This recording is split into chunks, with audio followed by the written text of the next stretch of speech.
रविकांत जी, ये जवाब वाकई में आपसे दीपक जी ने ठीक कहा कि आप ज्यादा बेहतर बता सकते हैं।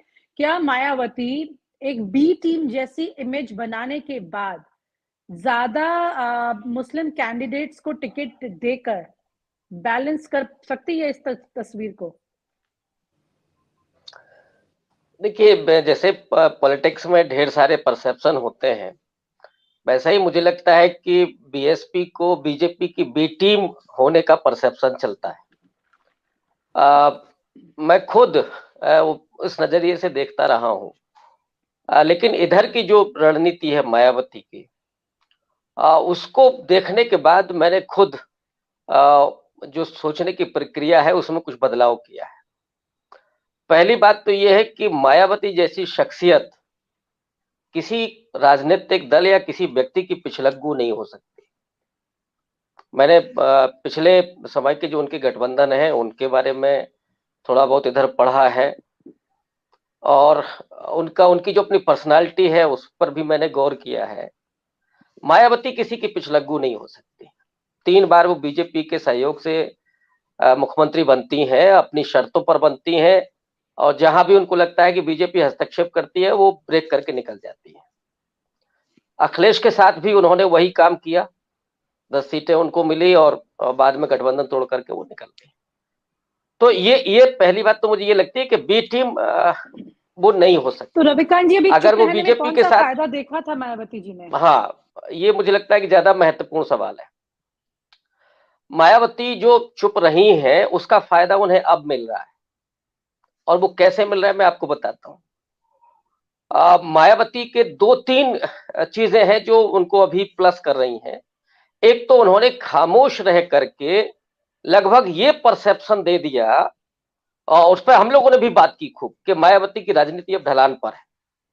इसका परिणाम ये हुआ कि उत्तर प्रदेश में 11% जाटव वोट है, उस पर नजरें चली गई बीजेपी की और सपा की भी। अखिलेश यादव ने केवल जाटव पर फोकस किया। सारे जाटव नेता बीएसपी से निकल करके आए, उनको बड़े पद दिए संगठन में, और इधर आप देखिएगा उनकी लिस्ट में सुरक्षित सीटों पर सबसे ज्यादा टिकट जाटव दिए हैं अखिलेश ने। यही काम बीजेपी ने भी किया है। हाँ, जाटव के अलावा केवल पासी को थोड़ा तवज्जो दी है अखिलेश यादव ने। बाकी जो जातियां हैं उन पर अखिलेश यादव ने कोई ध्यान नहीं दिया। और मैं तो भाऊ को याद होगा, मैं कितनी बार कह चुका हूं इस बात को, कि अखिलेश यादव नॉन जाटव दलित पर फोकस नहीं कर रहे। इसका परिणाम यह हुआ है कि जाटव को तो वो जानती हैं कि उनकी एक अपील पर वो उनके साथ आता है। आगरा में उन्होंने बात रखी, वो जाटव उनके साथ इंटैक्ट वो पहले भी था और हो गया। लेकिन जो नॉन जाटव दलित जातियां थी, वो जो अखिलेश के प्रति उम्मीद रखती थी, उन जब टिकट भी नहीं मिला है तो वो वहां से नाराज हुई। बीजेपी से तो वो मुक्ति चाहती हैं। इसका परिणाम ये हुआ कि वो मायावती के साथ चली गई। उनका कोई विरोध मायावती के साथ नहीं था। तो मैं जहां देख रहा हूं, बुंदेलखंड से लेकर के पूर्वांचल और दूसरे हिस्सों में, पश्चिमी यूपी के बारे में मैं बहुत विश्वास के साथ नहीं कह सकता इस बात को। यहां पर ये जातियां मायावती के साथ जाती हुई दिख रही हैं, और यही कारण है कि बुंदेलखंड की 19 सीटों में से 8 सीटों पर वो बढ़त है उनको।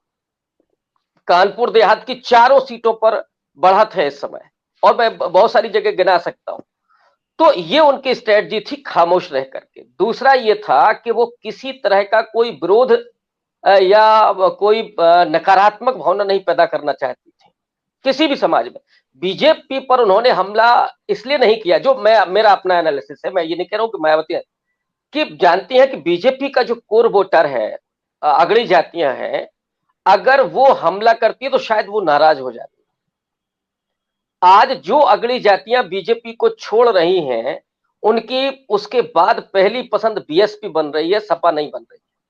बीएसपी अचानक लड़ाई में आई है 15 दिन के भीतर, और वो त्रिकोणीय मुकाबला बना रही है कई सीटों पर। उसकी वजह वही प्रत्याशियों का चुनाव है।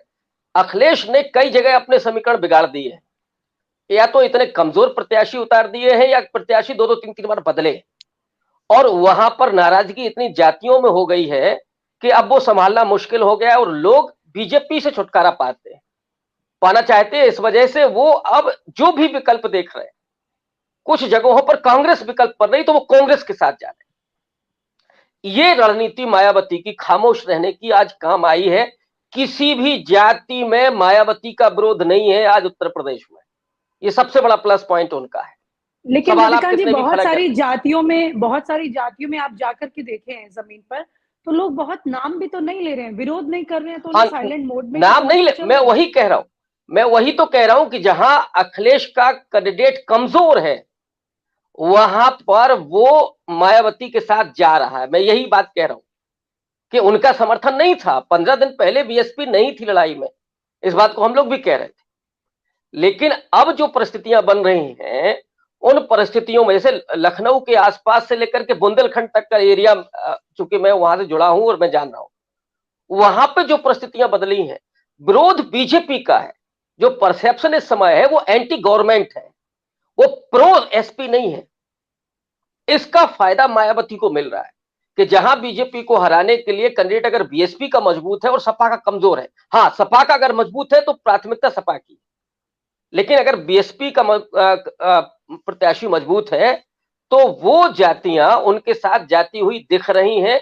ये मायावती के खामोशी का परिणाम है कि लोगों में कोई विरोध नहीं है उनके प्रति। हाँ, ये हो सकता है कि बहुत प्रोएक्टिव ना हो लोग मायावती के प्रति जी। और रही बात जो नहीं एक बात मैं और जोड़ दूं, रही बात मिशन की, तो मिशन अब खत्म हो चुका है। बीएसपी हो, सपा हो, पैसा, सारी पार्टियां पैसे के दम पर ही चल रही हैं। कौन सी पार्टी है जिसमें पैसे के बदौलत काम नहीं होता है? और इस समय मैं बता दूं आपको, बीएसपी से ज्यादा महंगे टिकट बीजेपी और सपा के बिके हैं। बीएसपी ने पहली बार इतने सस्ते टिकट बेचे हैं, ये बात मैं दावे के साथ कह सकता हूं। इसका फायदा मायावती को मिल रहा है। अगर टिकट की बिक्री होती है तो, जो ये कहते हैं, तो फिर मैं पूरे विश्वास के साथ ये बात कह रहा हूं, सबसे महंगे टिकट बीजेपी और उनके सहयोगी दलों के बिके। बीजेपी और सहयोगी दलों के बिके, ये चर्चाएं तो बड़ी जोरों पर है, ये बात आप ठीक कह रहे हैं। सपा के भी नवरत्नों ने खूब पैसा लिया है, खूब पैसा लिया है जी भर के। अब वो पार्टी फंड में गया, कहां गया मुझे नहीं पता, लेकिन उनके नवरत्नों ने खूब पैसा। मायावती जी की चुप्पी ने उन्हें नुकसान दे दिया। और रविकांत जी, अब हो सकता है, मैं ये भी नहीं कर रहा हूं, मैं तो अभी विश्लेषण कर रहा हूं जो उसका फायदा मुझे दिखता है जमीन पर, मैं उसकी बात। चलिए, ये सब तो कयास है हमारे, क्योंकि कुछ भी हमारे सामने ऐसा नहीं है जिसको लेकर के मजबूती से कहा जा सके। और आप हमसे जुड़े रहने के लिए सब्सक्राइब करें YouTube पर, फॉलो करें ट्विटर पर और लाइक करें Facebook पर। और ज्यादा जानकारी के लिए आपको टाइप करना होगा सिर्फ न्यूज़ नशा।